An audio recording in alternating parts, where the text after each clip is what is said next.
shade, they ought to close the blinds so we can't see how pretty it is outside. Because it's gonna make somebody nervous, or some people nervous, and they sit in watch this. But welcome, look forward to lots of good discussion, and I know that we're gonna start with finances. Once we get that done, then we can have lots and lots of discussion. So go for it.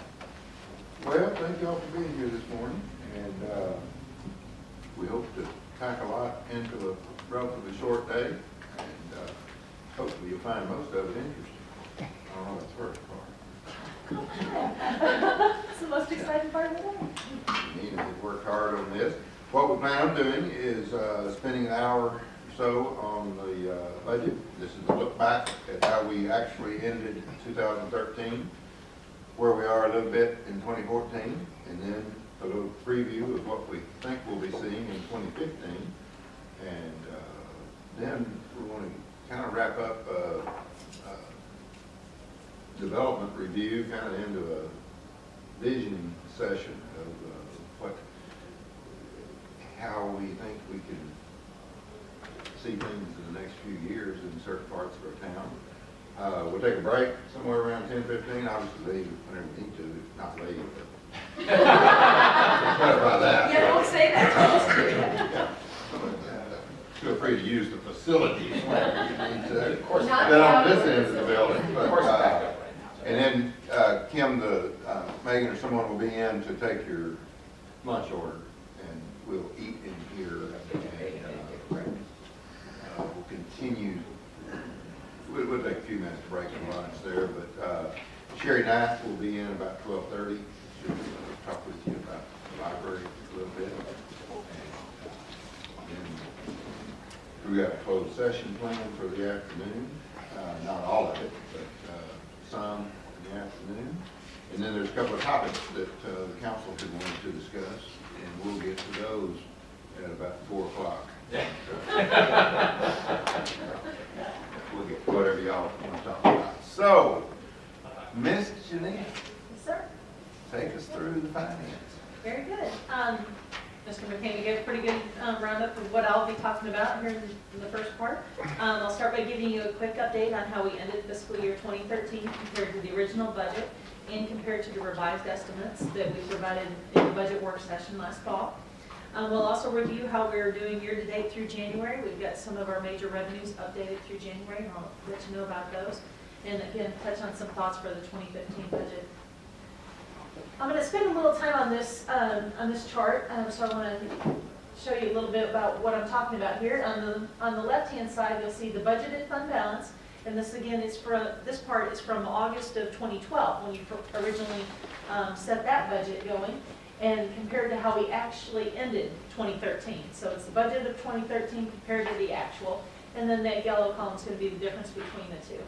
And then on the right-hand side, you'll see the estimated fund balance, and that's what we were looking at last August of 2013, how we thought we were going to be ending the year at that point compared to how we actually did, and then the difference in the blue column.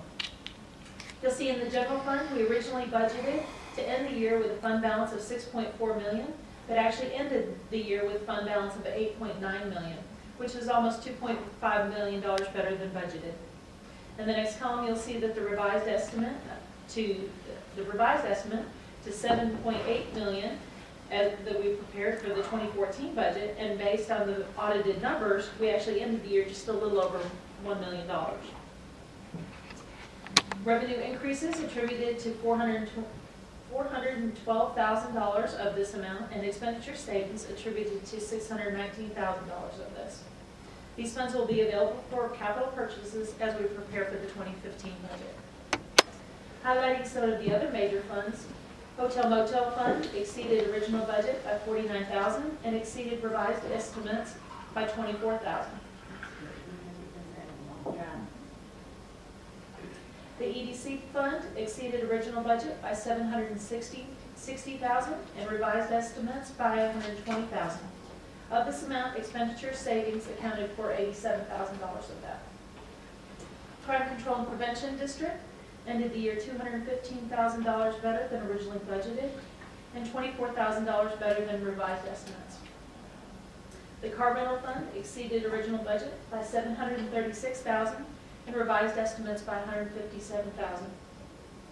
In the proprietary funds, that next section down there, the Water and Wastewater Fund ended the year $895,000 more than budgeted and $487,000 better than revised estimates. The Drainage Fund ended the year $119,000 better than originally budgeted and $119,000 better than estimates due to the savings on maintenance and operation costs. Texas Star Sports Complex ended the year down $107,000 from the original budget and $100,000 less than our revised estimates. The golf course ended the year down $103,000 from budget and $101,000 from revised estimates. The insurance fund ended the year $60,000 less than anticipated due to some large claims throughout the fiscal year. And the risk fund ended the year $162,000 better than anticipated. These next few slides will give you a quick overview of some of the major revenue sources, beginning of course with property taxes. After peaking in 2009, property tax values dropped in 2010 and 2011, but they have increased steadily since 2012, and at this point they're at $2.85 billion. The next few slides are going to be similar in nature, that you'll see the actual revenues for 2010, 2011, and 2012 in the blue bars, and then you'll see the budgeted 2013 original budget in green, how we thought we were going to end the year last fall for 2013 in red, and then the actual amount in 2013 in blue again, and then this year's projections for 2014. You'll see that in 2013, actual property tax revenues was slightly higher than both the 2013 original budget and the 2013 revised estimates. Revenues also exceeded the prior 3 fiscal years due to the increase in appraised values that we just discussed. For 2014, the budget increase is due to increases in property values with no change in the tax rate. For 2013, sales tax revenues continued to recover from the previous years, exceeding both the original budget and the revised estimates. For 2014, we budgeted an increase of 2% over the 2013 estimates and are currently averaging 5% over prior year. In fiscal year 2013, the car rental revenues exceeded original budget and were slightly higher than our revised projections as well. For 2014, we budgeted for revenues to be basically flat with the 2013 estimates, but we're currently averaging about 5% over those prior year receipts.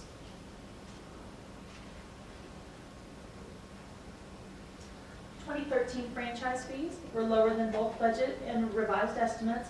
And just a little reminder about franchise fees. Sometimes we also call them gross receipts. These are the taxes collected for public utilities for the privilege of doing business within the city. That's electric and water and wastewater and gas services and telecommunications. In 2014, the budget was projected mainly to remain basically flat with 2013 estimates. 2013 saw a decrease in licenses and permit revenues, but ended the year above original budget expectations. The 2014 budget was projected to experience a slight decrease due to the uncertainty in the timing of development.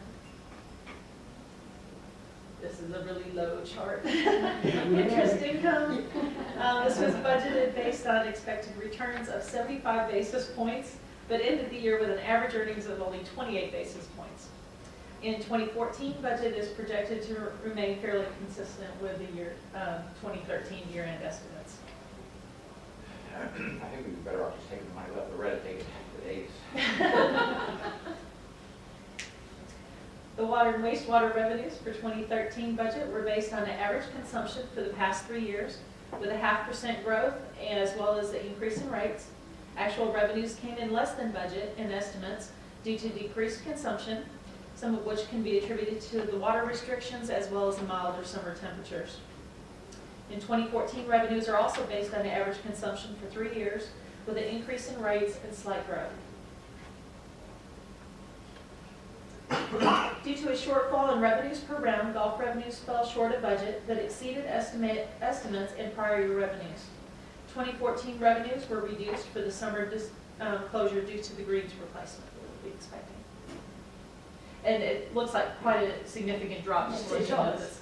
Yeah, with this, it does not include transfers. And I think that was I continue to have people who ask me about whether the restaurant conference center is going to be closed. And obviously, we will remain open. However, you know that with the golf course closed, the entirety of the golf revenue is gone. Yeah. But the expectation is that there'll be a significant hit on our Ravens Grill revenue as well, because so much of that comes from golf into that. So we will remain open throughout, and we'll be pressing the conference side. Hope everybody continues to come to the restaurant, but this is not a surprise. It looks pretty shocking on that graph, but it's not a surprise. We're budgeted that way this year. So. Perhaps in the news today, we ought to have a headline at the bottom of each page. If the conference center's still open, conference center's still open. So it will remind people, for those that read it.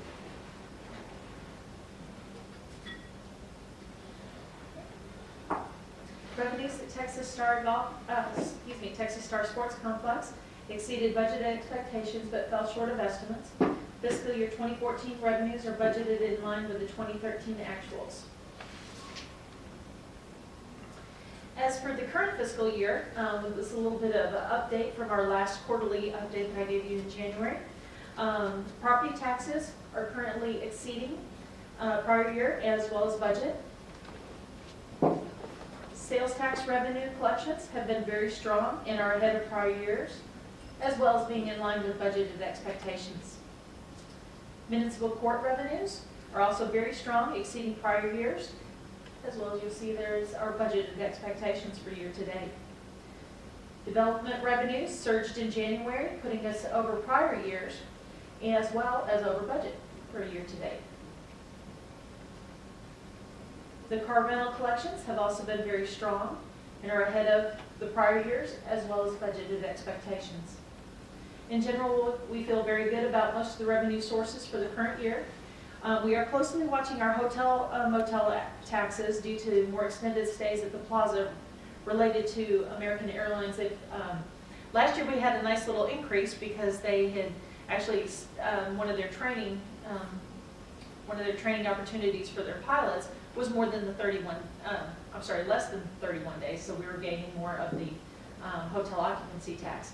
However, this year they've gone to a 35-day training cycle for one of their new airplanes, and so it's actually pushing back. So we are experiencing a little bit of loss there, but not as much as we had feared. So. That may continue to be, there probably will continue to be a threat. I mean, the good news on the airline side is that American and U.S. Air merged, and American Airlines is going to emerge healthy. The bad news for us is to combine all those resources is going to take a lot of training. And so there will probably be more and more of this occurring in our hotels because they're so convenient to the airport and to American Airlines headquarters out there. So that may continue to be a problem. And I mean, it's good for our local businesses, but it's not so good on hotel occupancy tax side. So maybe we'll pick up a little bit on the car rental. Probably not so much. And another area that we're also closely watching is the water and wastewater revenues. Consumption is currently lagging budgeted expectations by 12%, or about 88% of our expected consumption, and watering restrictions could further impact this. If the current consumption trend continues, the impact would be about a net between $700,000 and $788,000 is what we're looking at. We will keep you updated on this on our monthly reports, as of course we're only quarter way into the year, and it's certainly not our heavy season. So, but that should be offset mostly by our expenses also being down because we're not buying the water. So, what's the real net number that would affect? that is the net. That's the net. That's I don't right. want to call it profit, but that's the net difference is $780,000. And that's kind of the, I don't guess it's the worst case scenario, but that's a pretty bad case scenario. It's, that's a real threat to the water in general is a threat, but it's one of the greater threats that any of us face because I think our consumers, our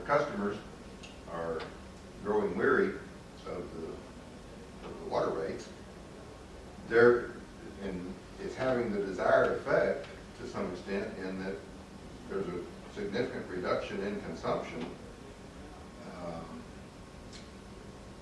And at the same time, because of the overall water shortage in Texas, the rates continue to climb. And will continue to climb. Yeah. How has the reclaimed water use at Texas Star impacted Well, I mean, I'm not real sure that I understand the question. this? Well,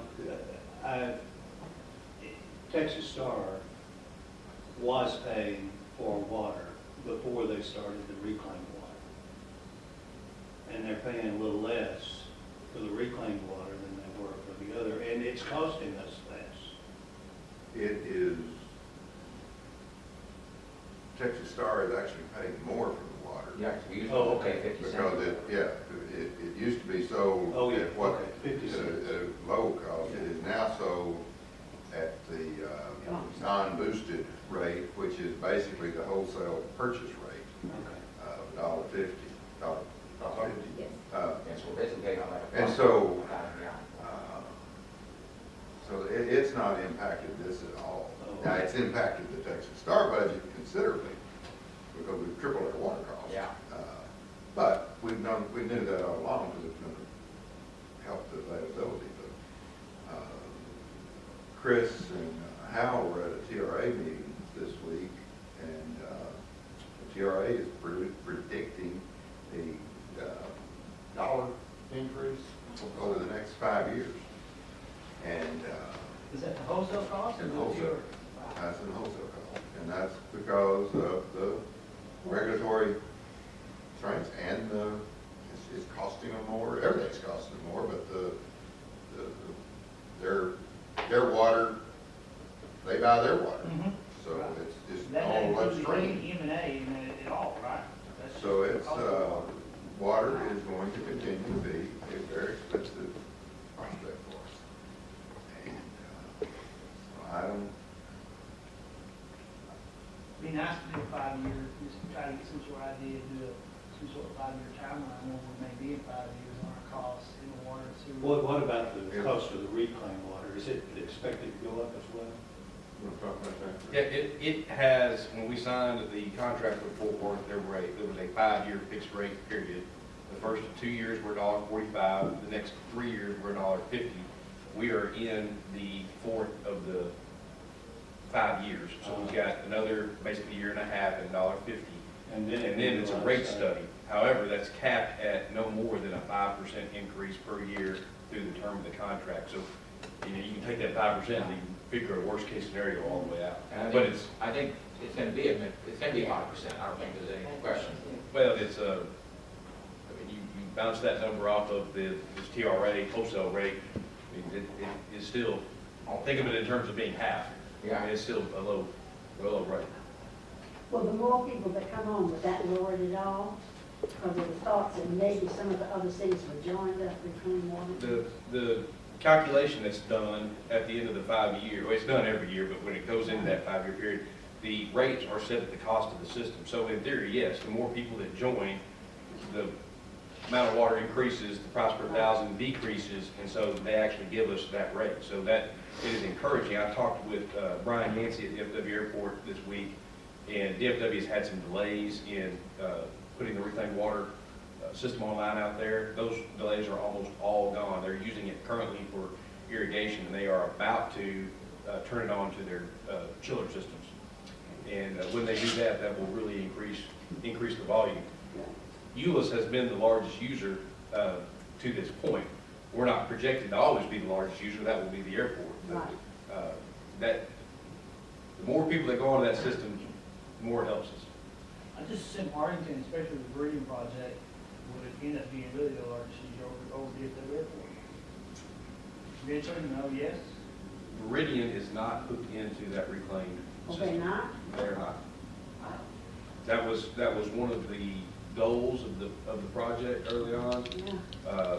And Gary, we talked with Bob at one point in time about that for a variety of reasons, they are not hooked in to that system. I thought that was one of the purposes of moving that line a little further south. It runs adjacent to their, Right. to them, but Wow. I wouldn't, we have no way of knowing, but we couldn't probably rule out possibilities of hooking on. But right now, they may do a little irrigation out of the lakes out there, Yeah. but they're not hooking in. And aside from that, there's not a lot of opportunity. I mean, we can expand ours some, but, you know, there's not, it's a long way to most other places. Arlington's got it, DFW Airport.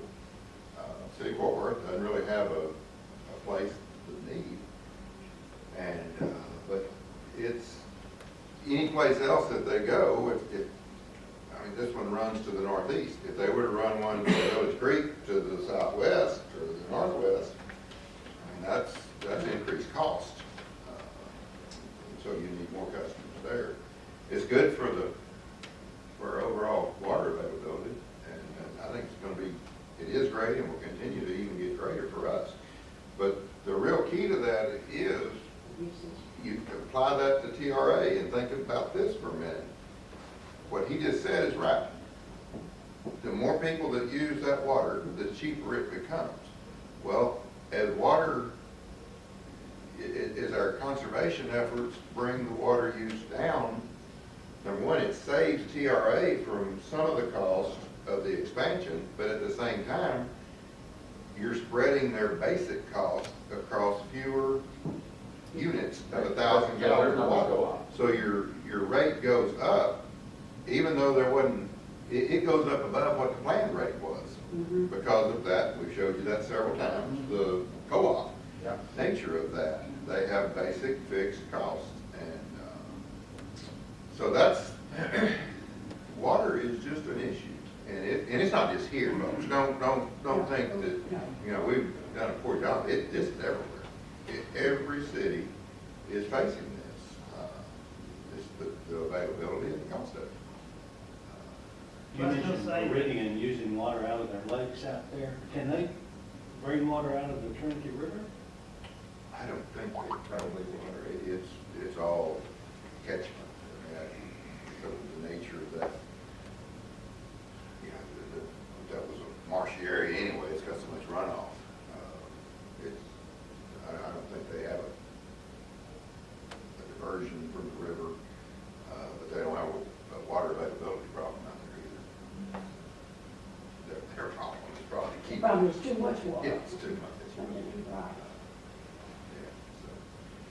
Right. We will continue to discuss this with you, and you know, when you think of threats, future threats, that the water for all of us has to be continued to be thought of as a future threat. We're gonna have a discussion to expand on this in a little while, related to water and where we are on a reclaim system, but it's we're gonna have to continue to expand that. We're studying our wells, but wells aren't the answer. They may be a small part of the answer, but it's just, TRA is a very, very, very reliable water source, and I think at a good rate. But the fact of the matter is, everyone else is gonna pay a higher water rate. Well, you know, if you check our rates, and I do that a lot because of all the property I have through DFW, we are by far one of the lowest rates in the area. We're about half of what Cedar Hill is. Cedar Hill combined water and sewer is almost $15 a 1,000 gallons. And, you know, so as much as we don't want to do it, I think we're going to have to seriously look at a significant bump. We've held the line as much as we can. We're losing $780,000 worst case scenario.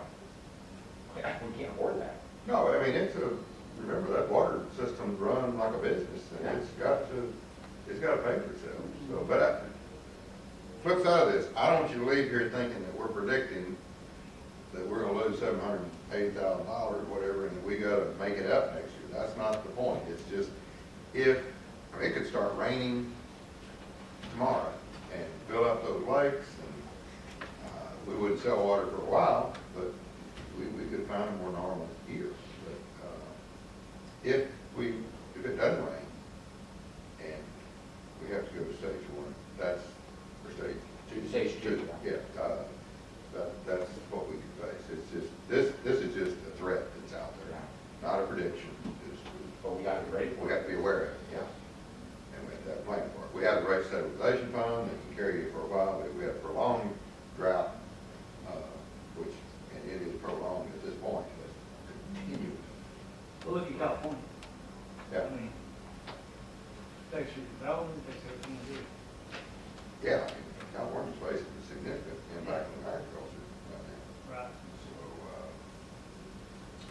Yeah, if drought continues, it goes far beyond that. Our beef prices are gonna go up, but it's food prices in general. Just a trickle effect. I mean,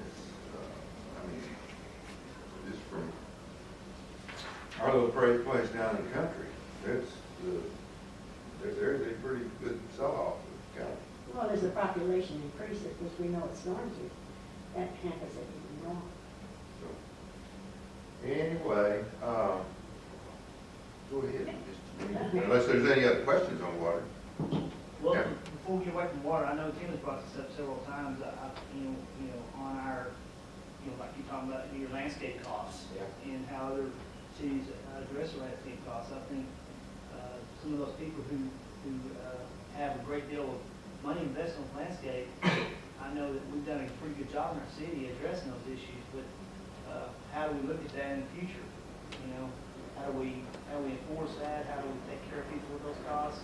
They can't maintain this landscape if they have these apartments and commercial. Yeah, I think that's something in our development, we need to start looking and steering people towards more xeriscape, I agree. less water-hungry plantings. I agree. It's nice to put something that's green and lush, but those things look really bad when you hit drought season. Over in South Lake alone, because of their water situation, because their pipes are too small, I've had to replace, because of their city ordinances, we have to go back to the original, over $60,000 worth of plants that are gonna die this year. But they hired a person to do nothing but go back to the original landscape plan to make sure that every single shrub and plant is still there. And we believe we're pushing the Texas Smartscape, Xeriscape. We need to be more mindful of that. The other thing that we need to do is to continue to expand that reclaimed water line. Because if you drive out there on Bear Creek Parkway right now and look at what's the name of that? Dominion. You'll see that there's nice trails through there, and obviously you can't totally picture it yet, but there's large landscaped and turf areas, but that will totally be served with reclaimed water. And it's an example of something that they can easily maintain at a relatively low cost. Right. But go to the Clay Park, to the Correct. Vineyard Village and the Clay Crossing, I mean, it's not that, you got to depend on bottled water.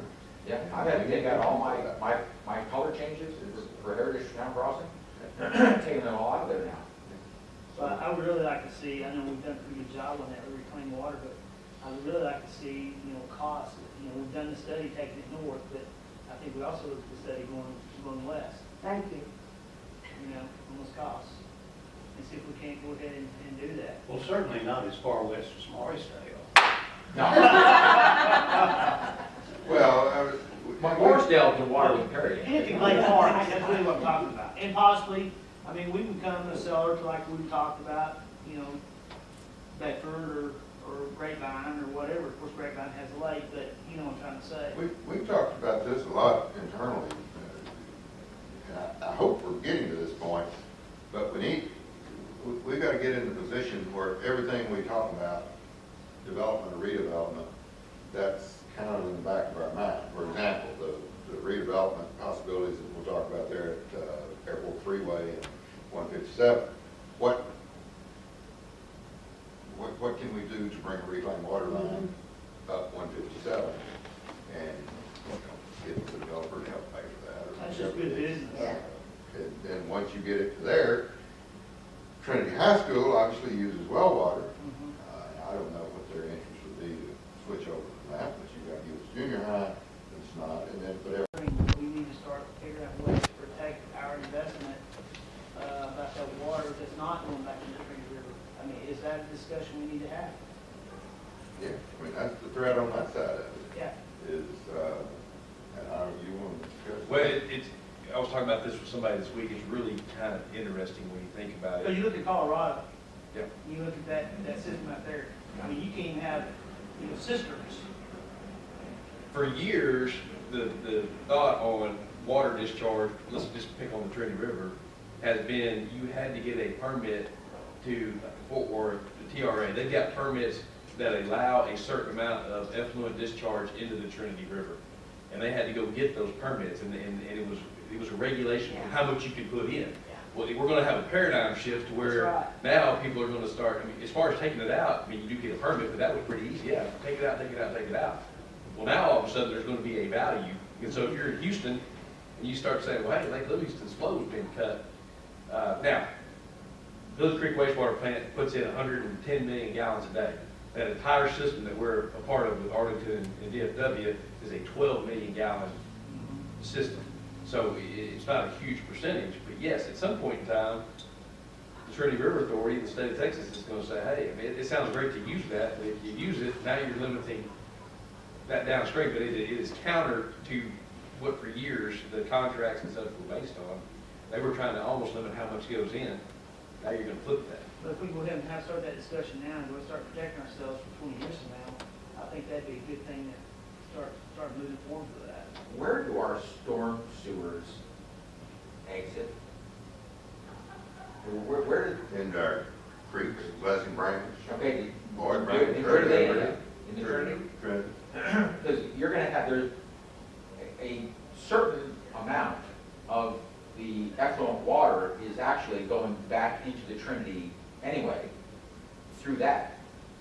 As you get, just overall watering, eventually it runs off, eventually it's going down storm drains, and eventually it's going down to the Trinity. Well, the other thing is, we talk about how water consumption, maybe on a per capita, with all the conservation efforts, is decreasing, which is true. But the mayor said the population increased, so you got population growing up, so there's a give and take between that. But you don't see the same curves on wastewater. And if you think about it, there is such a high percentage of our water usage that is landscape irrigation, that does not go into the wastewater system. You continue to see a climb that more closely mirrors the population in the amount of wastewater discharged.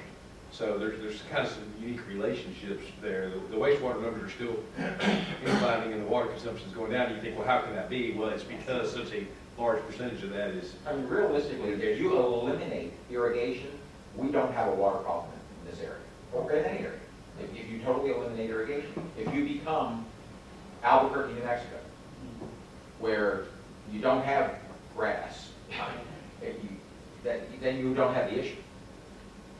And that's the paradigm shift that people are going to have to go to. All these developments that do the big giant color change outs and all this type of stuff, we're going to have to start going to more of a desert look. Well, and the other key is this, people's perceptions of where the water comes from has got to change. I mean, you just stop and think. If we were to suggest to you that we were going to go out here and build a water treatment plant where we were taking that effluent water and we were going to put it into our system, there's people that would object to that. Well, the fact of the matter is, it's ejected from Village Creek. It flows down the Trinity River, and every place along there, primarily the city of Houston, is treating it and drinking it. And it's okay if it's Fort Worth sewage. It's not okay if it's our sewage.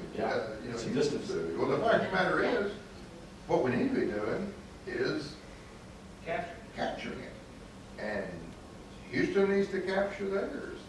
But we always say we got to be real careful. We have to be prepared for this. Well, remember, this is not only, it's not just a statewide, it's a national issue. But you just stop and think of the people in Granbury are highly irritated right now because their pretty little lake that has always been constant level is no longer constant level. It's down. It's not just down because of the drought. It's down because they're releasing water to go to Lake Whitney and then to Town Lake in Waco, and then on down onto the coast because they have to release water. So it's not just a little, you can't look at it as just one little isolated place. And Lake Livingston is on the Trinity, right? Like Livingston on the Trinity. You look at Brownwood, Brownwood's doing that right now. You know, when they're taking the water, they treat it, dumping it right back in Lake Brownwood. I mean, it's just and they've received some national accolades for that. And there's lots of places across the country that's doing that right now. And I'm not suggesting that we ought to push to do it, but we got to get past the mindset Well, of because it. when you It's come right down gross. to it, It's not- every bit of water we're drinking is recycled. Oh, yeah. We're not making new We're stuff. not making- It's just taking the same stuff and, And, you know, fortunately, our legislature recognized this and took some steps. Because I mean, we brag about, what is it, 25,000 people a day or something that's moving to Texas. Every one of them needs something to drink. And, they need to bring it with them. yeah, so there they continue, our prosperity right. leads to greater demand. And as we're saying, we're not making any more. That's a fact. It's a major strategy and mindset to think of new ways to use the existing water. And it's, I don't know what the study of our wells will come out to be, but wells are not the answer.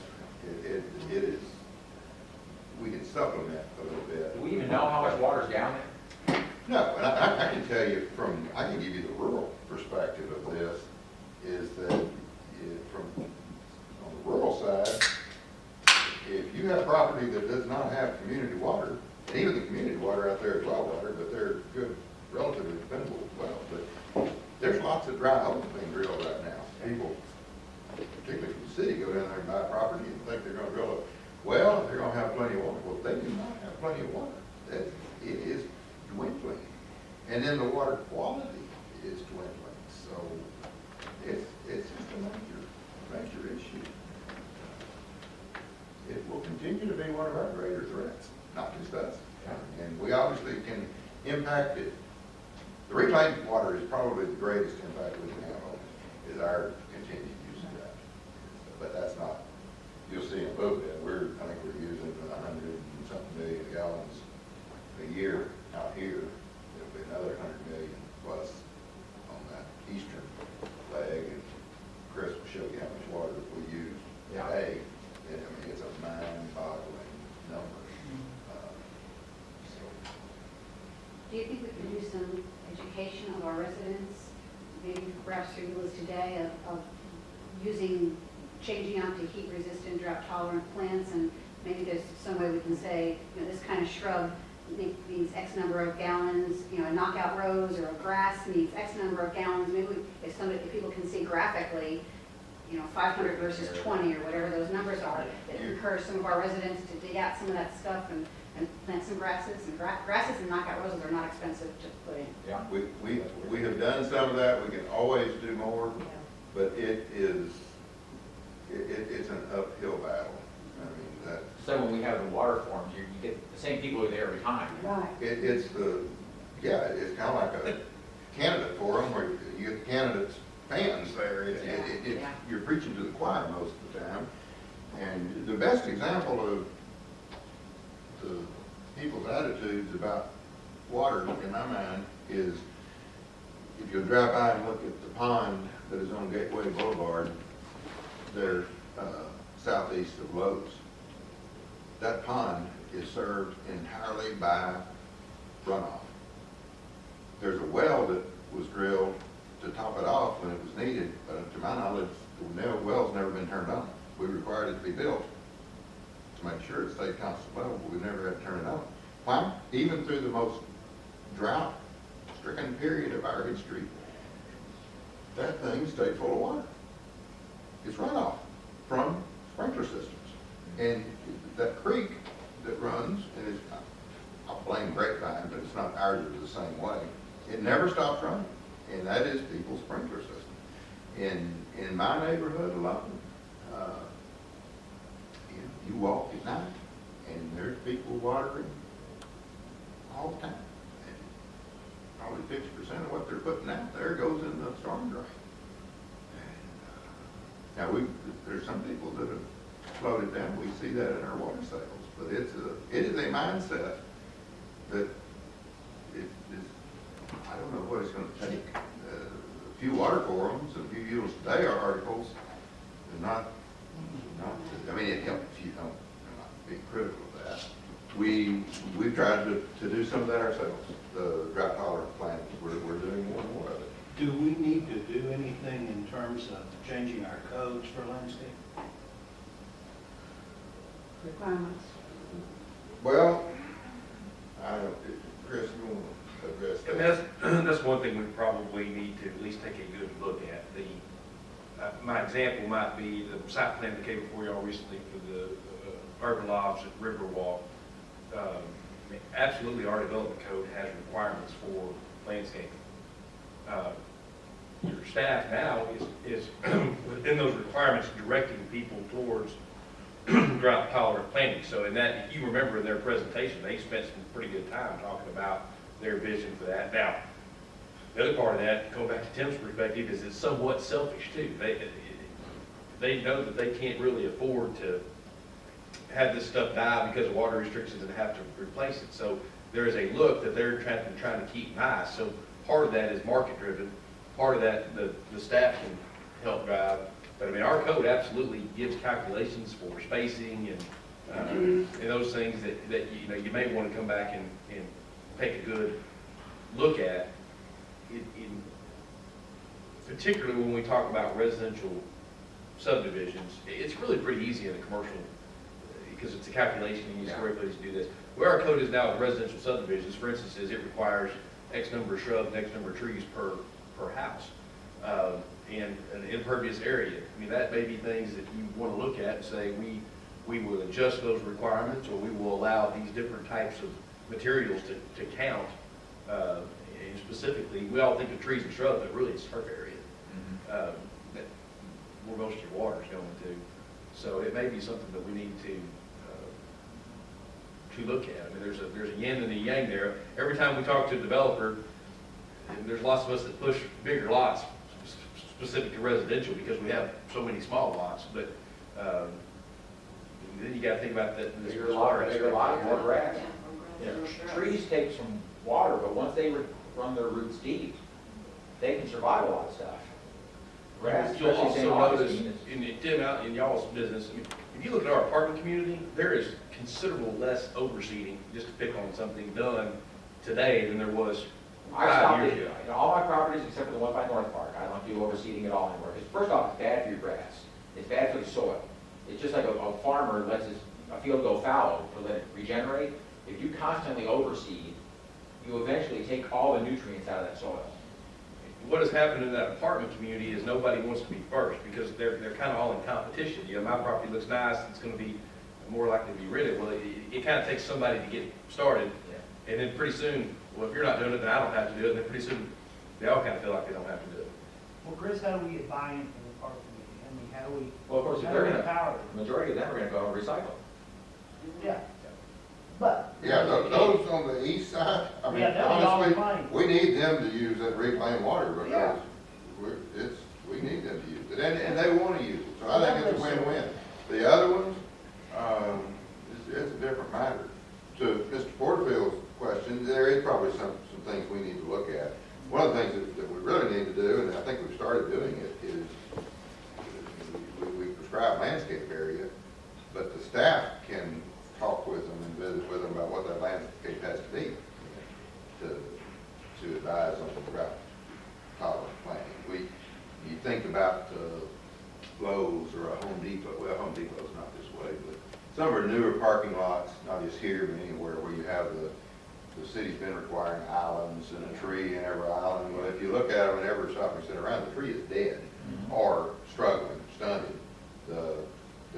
Their shopping carts parked in the landscape, which Well, is, and one of the so biggest you need to issues you have with that, consolidate. after it's a couple years old and it kind of settles, you can't water that. If you've got grass on it, it won't stay. So people put monkey grass in there, which is a water hog. You know, we're changing most of mine over to decomposed granite, which is much better than mulch. But what really happens is they water that, and that's where our runoff goes. 90% of that goes to runoff. So that's, I mean, that's something that we don't have to have a code change for. We've already started some of that at the staff level.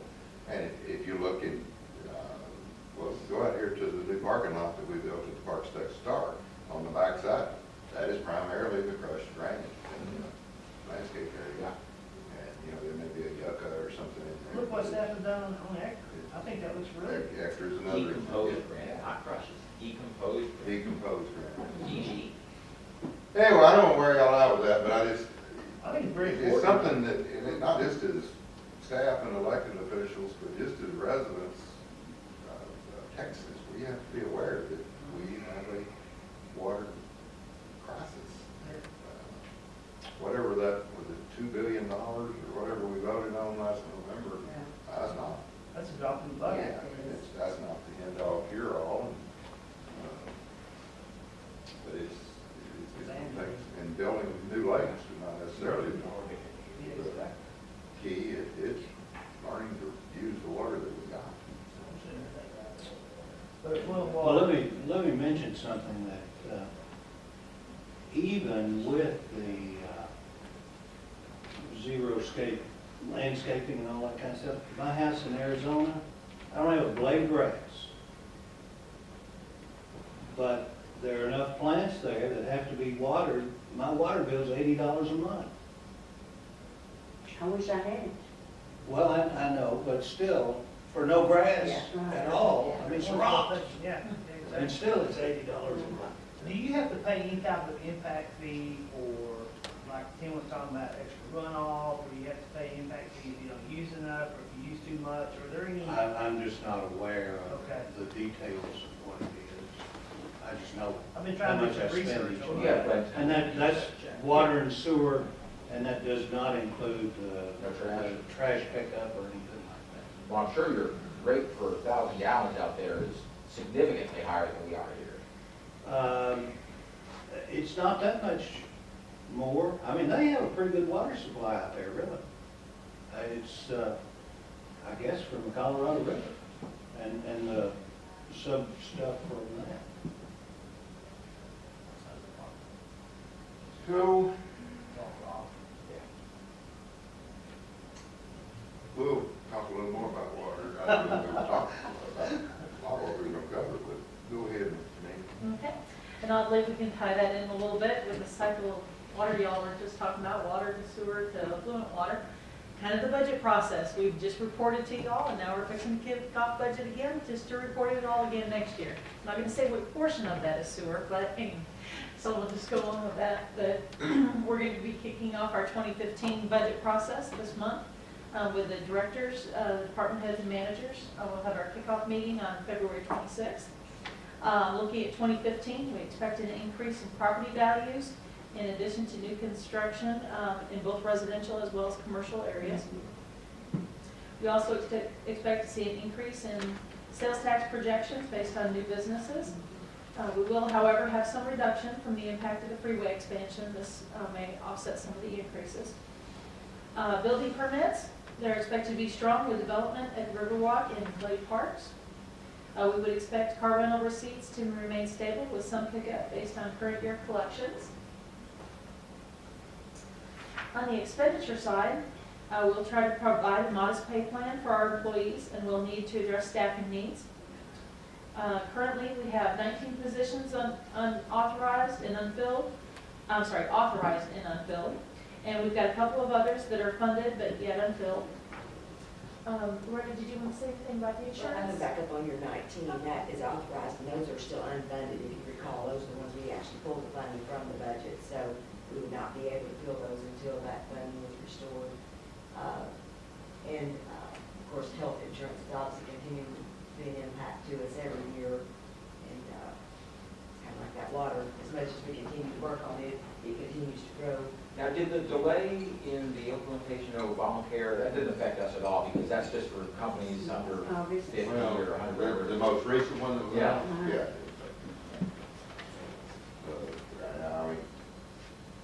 I guess I'm kind of optimistic. I'm continuing. I expect some more delays. Right. But some of it we've already implemented. Yeah. So we had no choice but to implement it. But back early this morning, I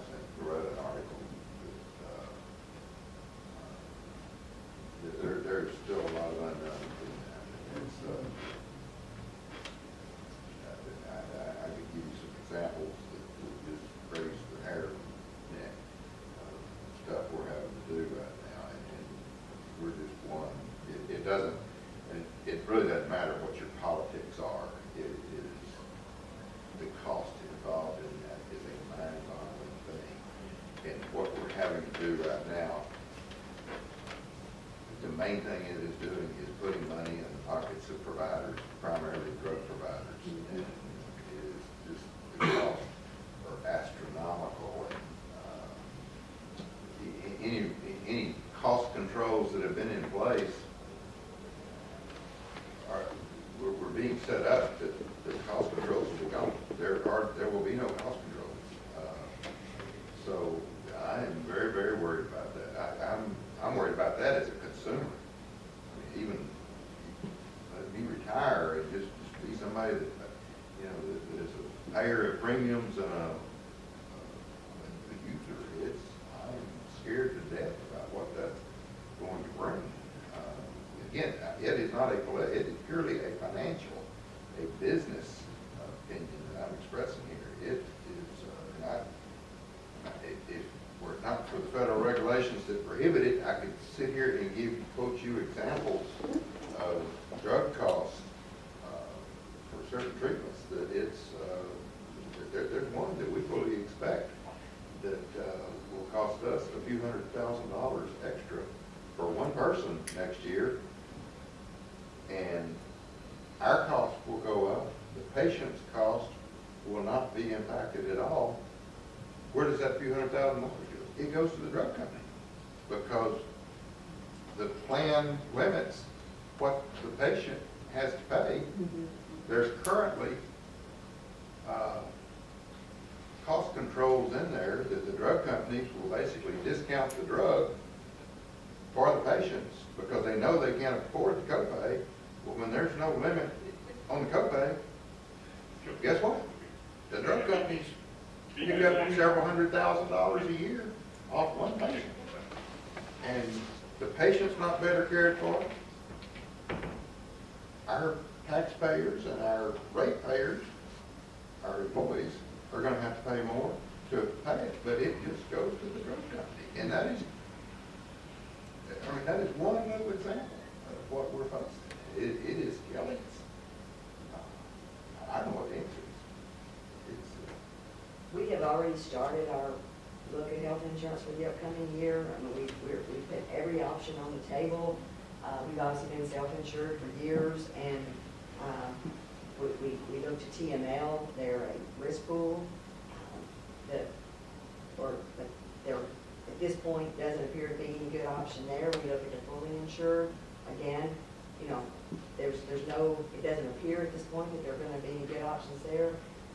So, staying the course with self-insurance is probably going to be the only option, and then from there you have to continue to try to tweak where you can. But as Barry said, with so many of the regulations, there's only so much you can do. I mean, there's a limit on how you cost share, and there's obviously so anyway, it is a challenge, but we're already well underway with that, and But a lot of people just don't realize that most large companies self-insure. That Blue Cross or whoever is just an administrator that takes a big cut. I just got a thing on my W-2, what my total, the company pays on just my medical and dental cost, $17,000 a year. And that's double what it would have been 2 years ago, because of all these new regulations and But everything. then, when it starts getting up into that area, you get declared a Cadillac plan, and you have to pay a penalty Yeah. because you provided good insurance. It is a self-fulfilling prophecy of doom. It's, and I think people are beginning to understand that on both sides of the aisle there.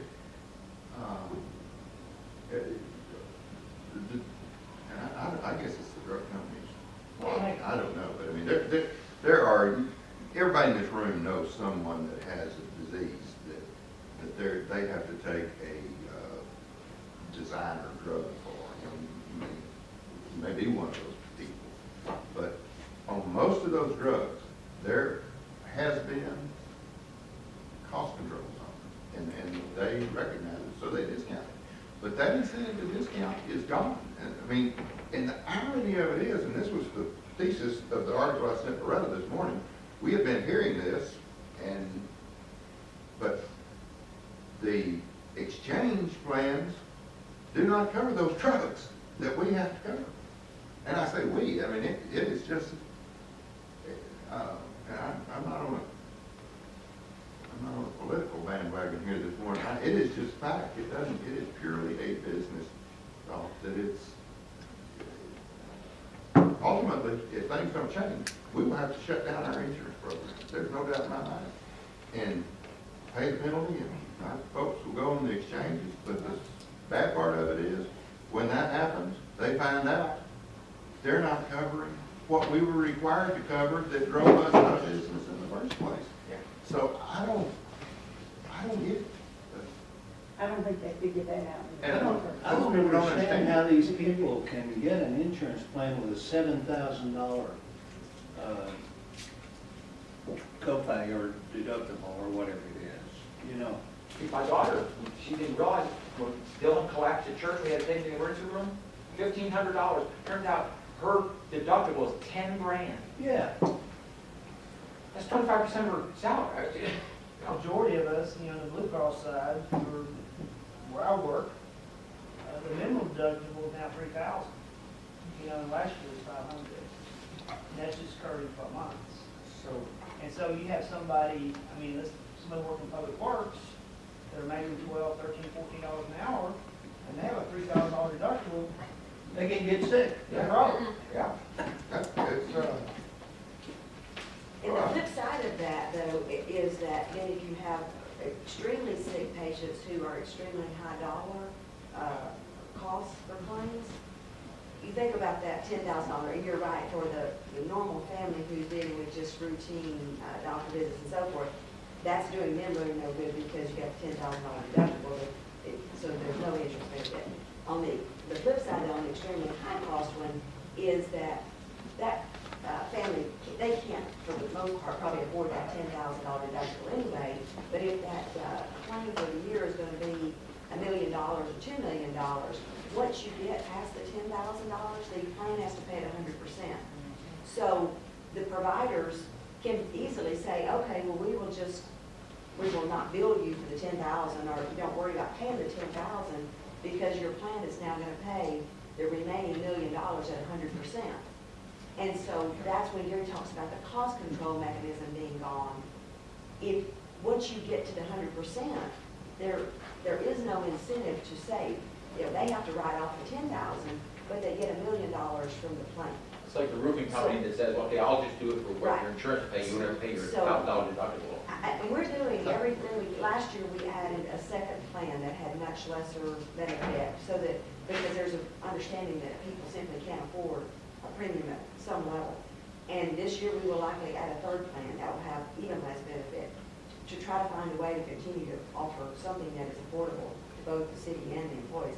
But this will continue to eat up our budget, and every, not, as we say with water, not just us, nationwide, everybody's budget. So, but we're leaving no stone unturned in looking for options and alternatives, but this is one of our major concerns for the future. the interesting part of this is, and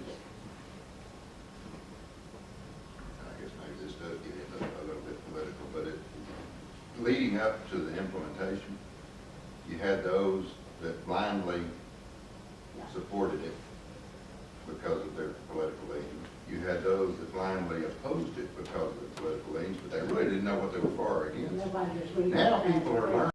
Now, concept, you can disagree or agree on the concept, but the nuts and bolts of it is a business job killer. It's a, from my standpoint, having a wife that has a severe medical problem, it's a threat to her ability to get health care in the future. It is the polar opposite impact of what the intent was. And I'm worried to death about over it. So I don't know if she can live with it. Particularly as you find out what's in those exchanges. Because in the last couple of years, I thought, I don't like it, but maybe for my wife, for me personally, maybe it won't be too bad. I'll just put her in the exchange. Well, now I'm finding that's not a good thing. That exchange is a bad place to be for some people. If you're really well, maybe it's good. I don't know. And I suppose if you're one of the people who've never had health insurance and you're in that group, that probably exchanges you, maybe. Maybe so, I mean, You've been raised up, Sharp stick. but unfortunately, it's not like when the water raises, everybody gets up. It's taken the people that don't have it and made it better for them. But those that have had it, the burden on them is much worse. And the intent here was not to slam the healthcare pro. The intent is to tell you, as we talk about risks, threats, budget considerations, that's one of our largest ones, because it is consuming us, and it is, the term we've been using in our office is it is unsustainable. Yeah. We cannot continue to sustain it.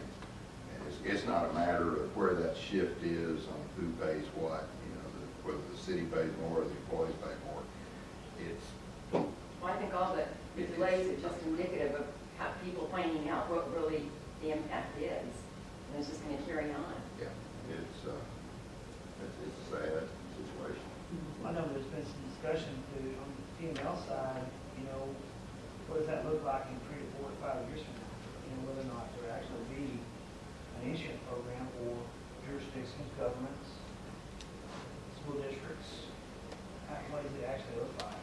And like you say, it's not fearful, it's more terrifying in a lot of ways. Well, Tim said a while ago that most people don't realize that most large businesses are self-insured, and that's exactly right. We're self-insured. Obviously, we're not. We're a large business within the definition of the healthcare plan, but we're really not that large.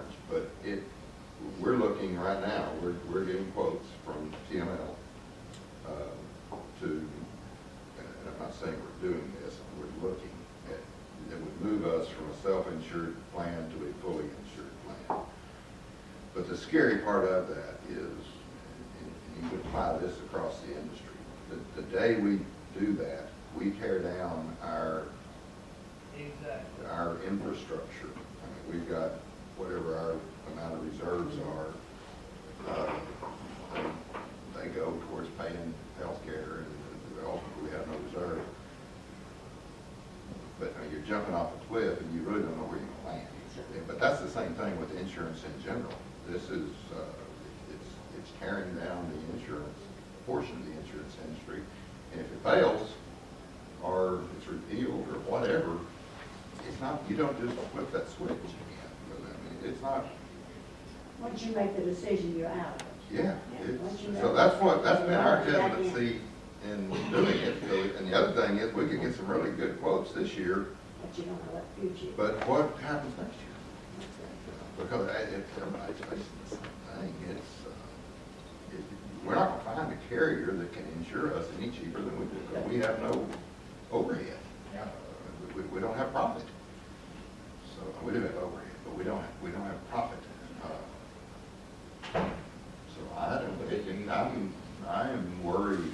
You're at the mercy of, if you have 2 or 3 people with significant $1 million costs in a year, you can bankrupt when you're self-insured. I mean, Yeah, and when you get 2 or 3 or 4 of them. yeah. And that's the scary part, particularly on that drug and the cost controls, is that for the patient, the miracle side is there's some real miracle drugs out there right now.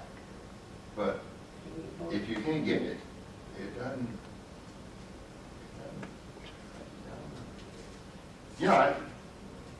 I'm not a paid insurance consultant, and nobody's really asked my opinion on this, but for years and years in the state of Texas, if on auto insurance, there's been a risk pool. And if you've got a lot of tickets, or you got a lot of accidents, you go to this risk pool. Everybody on every insurance policy that's sold in Texas, they go to support that risk pool. So that nobody has to,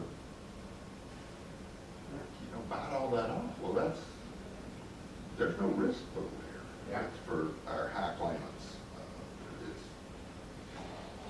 There's just,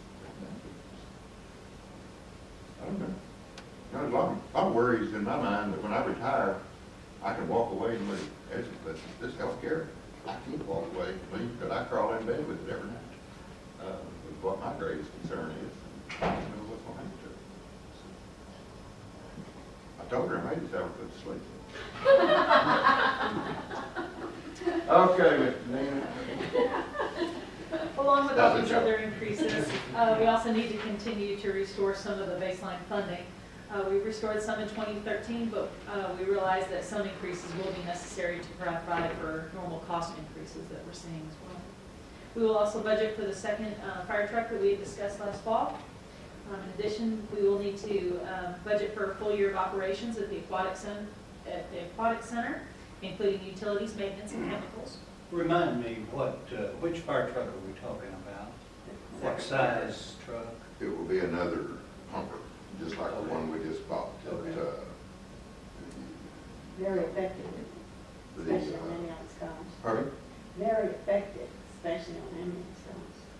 Yeah, you could really look at the one we bought this year as kind of an extra one to supplement the fleet. And then this next one is a replacement. And then there's one in 2018. Obviously there's a continuation of replacement of those things. But this one will not be a ladder truck or equipment. It will be a pumper, just like the one we just bought. It's much, I think they're $450,000. A really cheap truck, so, And the firefighters are very pleased with it. yeah. And with an increase in our sales tax, we can expect to have some increased payments for the incentive agreements associated with those revenues. Okay, so let's take a look at our debt. Looking at our current debt situation, our per capita debt load remains significantly lower than most of our neighboring cities at $486, compared to an average of $1,147. These figures are based on outstanding debt for the end of 2012, excluding self-supporting debt and business type activities for all of the entities except for Craig County. That's an important distinction there. We'll make sure she points out that there are a number of different slides that we present to you from time to time and a lot of different sources. So this particular number excludes our self-supporting debt, which is basically like the golf course, softball world, and it excludes our business type activities. It excludes revenue bonds. So this is not an all debt number. This is simply that debt that is supported basically by the tax dollars. And that's comparable to the other cities on In every this case chart? except Grapevine, and Grapevine, when they published their number, they did include their business type activity. So that one is not an apples to apples. So that's why it's so And high. this is not a selection of how we report it. This is just how everyone reports it currently. And she'll show you in a minute. There'll be a shift, but that's plucked, similar numbers plucked out of their cap. And they don't now include the new bond issues that the different cities have passed in the last year. Yeah, that's fiscal 12. And that's because that's the latest data that was available from those entities. So their CAFRs had not all been published yet for 13. What's Northfield's last one, 80 million? What was it they voted on? Just something like that. Yeah. 60, 80, something. Yeah. Mhm. And the Controller's website has a comparison of our total debt, which includes self-supporting debt. And Chris, I don't know if you can capture that bottom thing. The Controller's website again has a comparison of our total debt, which includes our self-supporting debt and business type activities. This is dated as of August of 2013, so it's kind of in between our fiscal years. So it's like, 2012. oh, I'm sorry, I thought it is August 2012. So it kind of fits in between our budgeting cycle, so it won't match exactly what you've got in your book, but you can see how we rate towards some other cities there that are similar in size to us. That Rowlett, 57,000 population, and their debt per capita is $1,899 per capita. Georgetown, you'll see down a little bit below us, a $52,000 population with $3,119 worth of capital. They just don't have the rental car tax. So you'll see how we compare on there to some of the other cities. I don't know if we've showed you this before, but there's no hidden message here that there's a big debt sale coming. It's just to lift it up to you that that's I've always wondered how we compare to Pflugerville. But, and you know, that's interesting, because Pflugerville, if you know where that is, just there on the north side of Austin, they are similar in size, but they're a relatively new city. They've just exploded in growth, and that's what you get when you have to start providing stuff that we've had and paid for. And then the other thing, as the mayor said, is that rental car has made a critical difference for us. If you think it was Grapevine, they did more in sales tax than our whole budget. And yet they still have $104 million in And debt. you look at San Marcos, it's a huge outlet mall. It's a designation. Look at Frisco, what is their debt per capita? What was that, around $5,000-6,000 per debt per capita? Just cause of their explosive growth.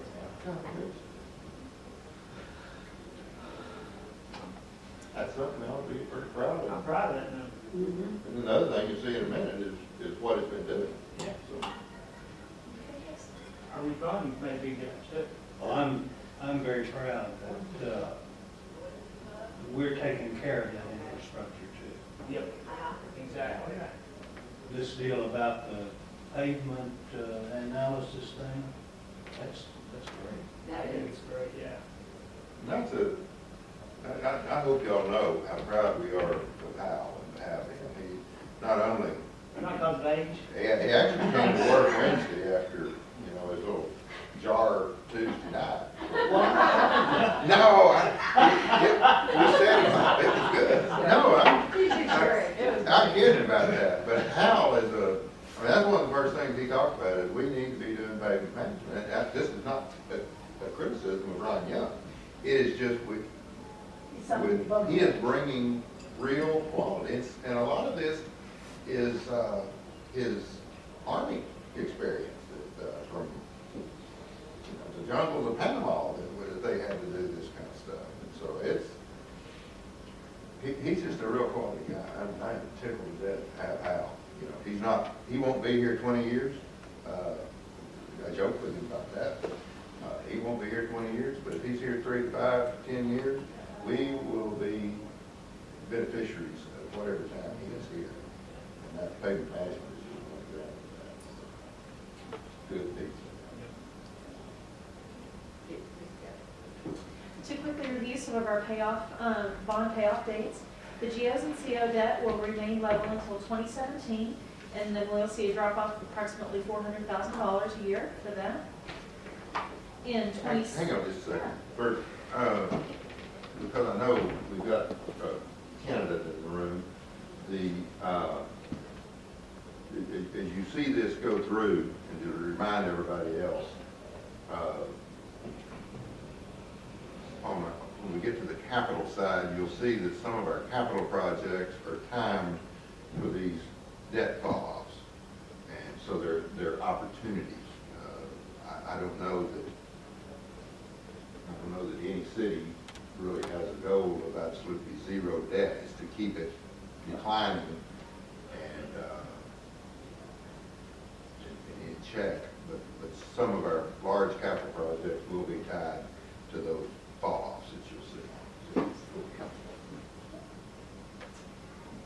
In fiscal year 2016, we'll see a significant drop-off in our EDC debt service. This will represent an opportunity to consider additional work at Texas Star Sports Complex.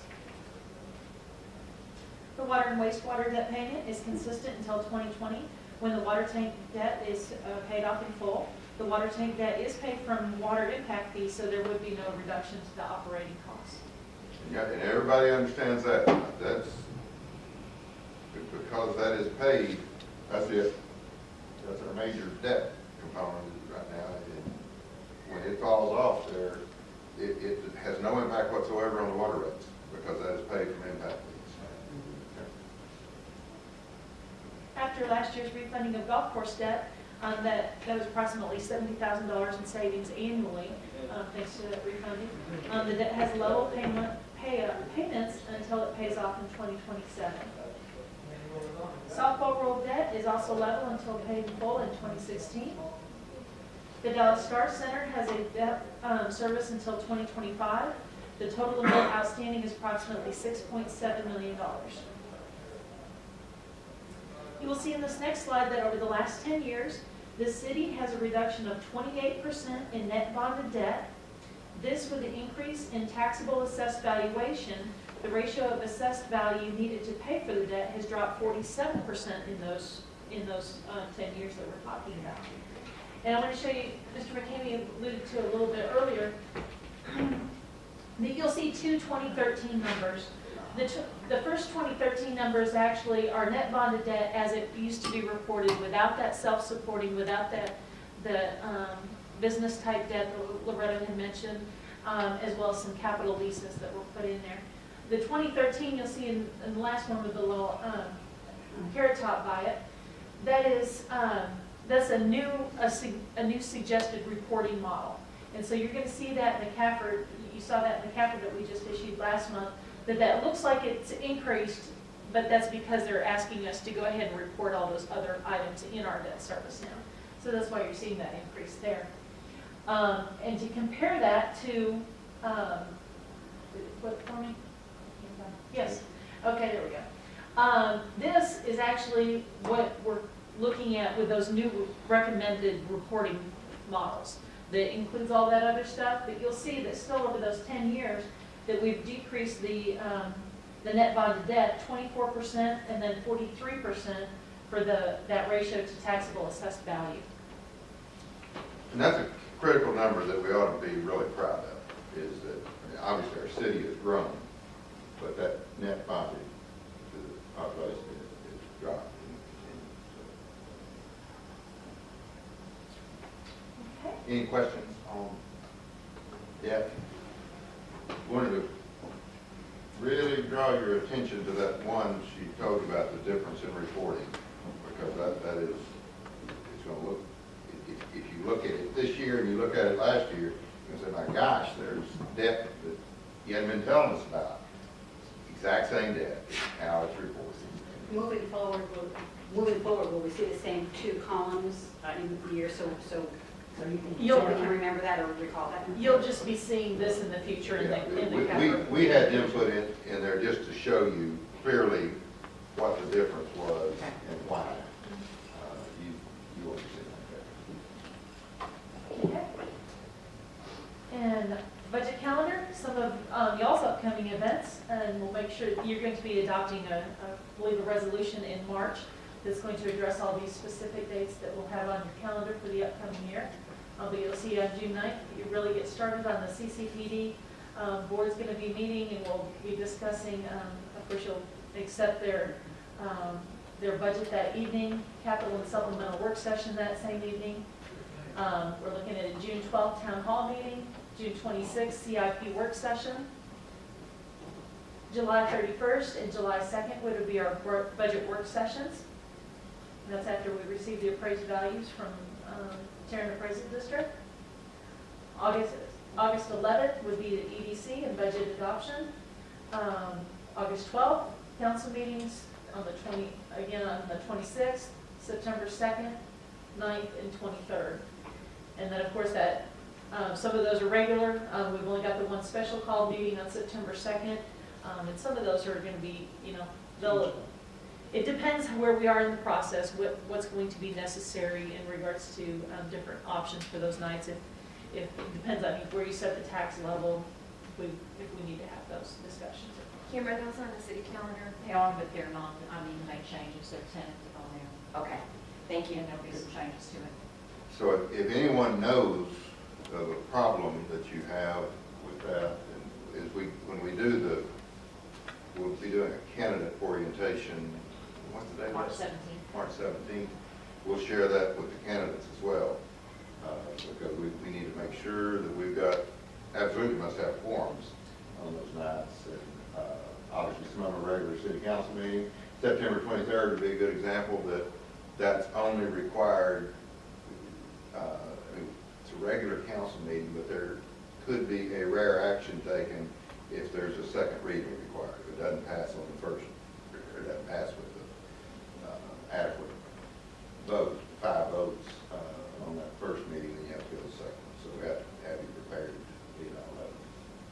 Let us know quickly, if you would, if you see any of those that are a problem. courthouse, the summary dates?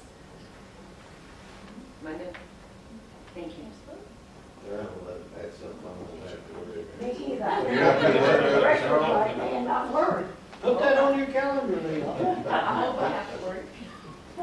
Yeah, but we'll be sharing that with candidates, with their, particularly with the transition we'll be making, it's critical for them.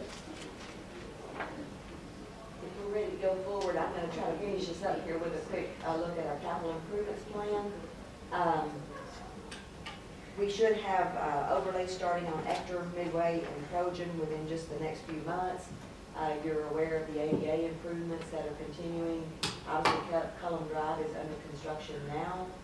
The water meter replacement program, we've done a lot of the preliminary work on getting our RFP prepared. As we mentioned at a couple of the council meetings ago, we are working to see if there's funding available through the Water Development Board for a low-interest loan or no-interest loan, and also for a grant through the Bureau of Reclamation. And so we would need to understand exactly what financing is available before we move forward with this program. If none of that were to be available, then obviously we would be looking at a revenue bond sale to move forward with that water meter replacement program. Denton Drive wastewater line replacement is funded. El Camino Real water line replacement is under design at this point. Reclaimed water line extension, you're aware of, is moving forward. The design of Glade Park Trail is underway. And then the Texas Star Golf Course Green bunker replacement. We have a little bit more update here from Scott and Glenda, just to refresh you on that Scott has chosen the Mini Birdie, and he has decided to go with the liners for our bunkers with the white crushed quartz sand. His schedule right now would call for him to begin his prep work on June the 1st. He will actually spray the greens on June the 9th. He wants to make sure that you all are aware that we will be open until we will close on June the 16th. And so you will start to notice some color change between the 9th and the 16th, but we will remain open. So the greens will be playable, but you will start to see some discoloration at the latter part of that week. He has his green preparation and bunker staging there for mid to late June, along with the fumigation completion and the bunker work starting. Loretta, doesn't Dan have some major big tournament on the 15th or 16th?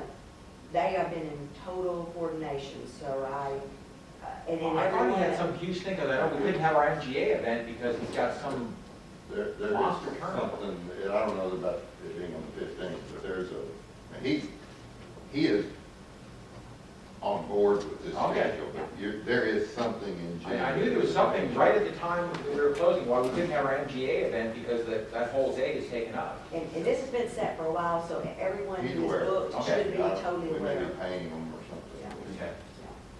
And then he plans to do his plantings between June 30th through the 4th. And of course, there'll be grow-in. He expects around July the 7th through our opening date. Expects to have the bunkers, tees, and the pond completed around September the 5th. We would hope to be open for some sort of member and media event on September the 29th and 30th, and then have our grand reopening on October the 1st. What does, when it says July 7th opening, what is the opening? He sent it through the opening, and the grow-in will be occurring beginning okay. July the 7th and all the way up to the day we open, so that's all he's saying there. So that's just a quick rundown to make sure everybody's completely aware of that schedule. Shouldn't be any surprise in that to anybody. I mean, that's the same schedule we've been putting out, the county manager. And then quickly looking at our 5-year plan, we'll obviously continue, as Mr. Porterfield mentioned earlier, our wastewater line replacements. I think we're making great progress on those, but that's a never-ending cycle. Our overlays and ADA improvements. Of course, we will have the relocation of wastewater lines associated with the Highway 183 expansion to the east, and we will need to budget for that. The Glade Park, we want to remind you that based on that developer agreement, we don't have our appraised values yet, but there's an expectation that with the development that's occurring out there, that they may meet the threshold for the reimbursement of their second phase. If they meet that, then we would be looking at potentially a bond sale in October to reimburse them for that second phase. And if you'll recall, we did not agree to reimburse them for the second phase till they have enough value on the ground to pay for the phase one debt. So I can't tell you for sure when that's going to happen, but preliminary estimates are that they may reach that October 1, and then would be entitled to that reimbursement.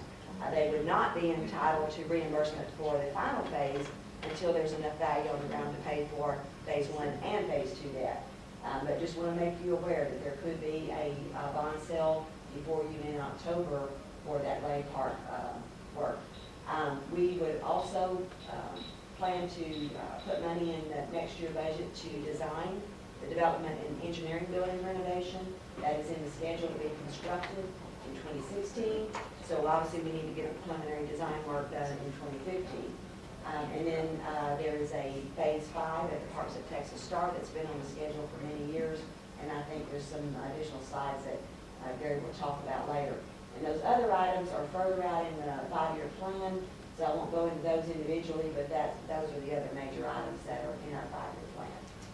A couple comments on that before we take a break here. You recall on the current segment of the North Carolina Express, we didn't really have much obligation on that. In fact, it was kind of a wash what they paid us for the easements right away, just nearly covered the line replacements. The next section, the 2E section from 157 east, there we have major lines to do there. That's been on in our 5-year budget for quite some time. Obviously, we didn't know exactly when that was going to happen. We still don't know exactly when it's going to happen, but we're growing more and more confident that the start of the construction will be later this year. So that is that's a pretty good expenditure that has been hanging around out there that will have to be made. So, yeah, we will talk a little bit about the phase 5. And then one other comment quickly on the Glade Park escrow reimbursement.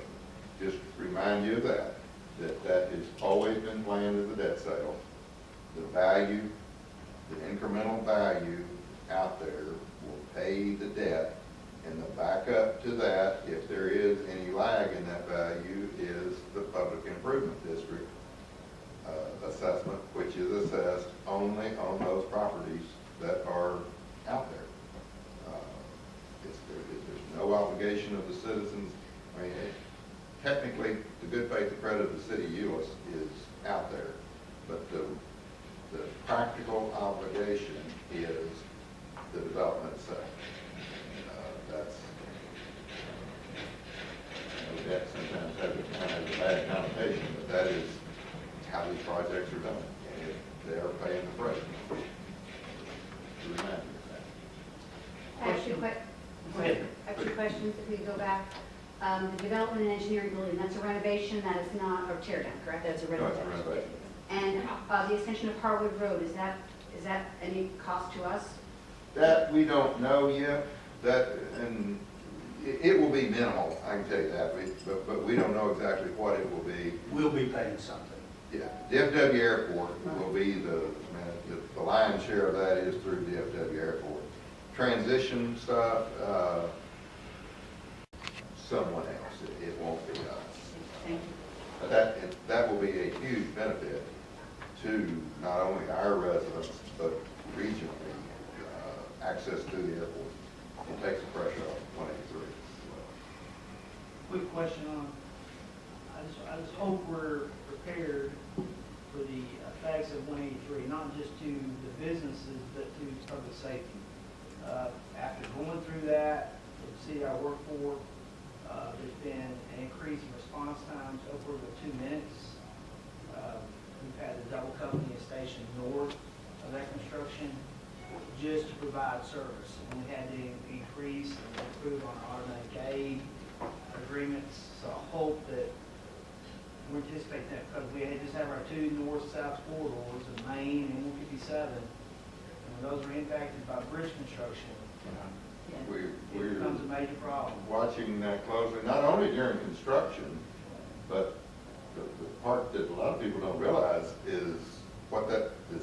change Most insurance, just the response.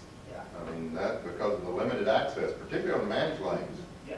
it's, it is not only a possibility, it is a absolute that we may have Bedford or Hearst responding to accidents in Euless on the eastbound section as the first responders simply because of the access. We almost have to go to Bedford to get on. Yeah, and likewise, we would be going to Bedford and Hearst because they can't get there without coming in. So that's we've known that all along, and it's no problem. Unfortunately, particularly on the fire side, that's pretty well already in place. But it will be a considerable impact. And you're right, as far as construction, that absolutely will be an impact. And the good part about it is, I mean, they've already started meeting. They've been meetings going on for several years now. But on this segment of it, those are already happening, and they're watching. They don't know the sequencing of construction, so we can't get down to that fine detail. Station 1 could get overloaded. Yeah. So, Jerry, once we do detailed measurements there, we only have a couple streets left that aren't curb cut. yeah, and I don't, that's something that's I going know to be that's talked in the about in the 5-year. future. Yeah. It is in the 5-year plan, but I mean, we really got to pay attention to how much that is needed. Yeah, another one is Ross. Yeah. And, I mean, Ross is an example of one that I don't know that there's any reason at all to do that anytime soon. Vine Street, the little segment of Vine between Highway 10 and Huffman, that is one of those. But, we were gonna do that several years ago. The businesses don't want to do that. So, they're on the list, but they really need to be given some serious consideration of whether they really need to be done. What there's maybe 5 houses on East Alexander, something. That face, it's only 3, I think. Is it 3? Okay. But it's not that, That face of it. it's just not There's meant. two facing the other way, I think, right? So. Okay. I think that's a good place to stop and take a little break. And can they take our punch orders?